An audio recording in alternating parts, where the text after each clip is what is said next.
Goeiemôre, ek is Samuel Steinberg van die Stabilis Junior en ek is saam met Danny Klaasen wat 16-3 in die Super Series gedruk het. Danny, waarom kom jou krag en spoed voor om so baie 3 te druk?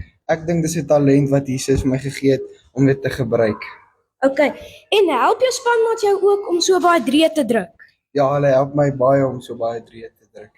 En geniet jy rugby as 'n spansport? Ja, ek hou baie van rugby. OK, en speel jy ander posisies of net die posisie waarop jy is? Ek kan 'n buitesenter en scrum-half ook speel. OK, en het jy droom om eendag groot rugby te speel in Suid-Afrika? Ja, ek het drome om groot rugby te speel, maar ek het ook 'n droom om 'n groot cricketspeler te word. OK, baie dankie Danny. Dankie.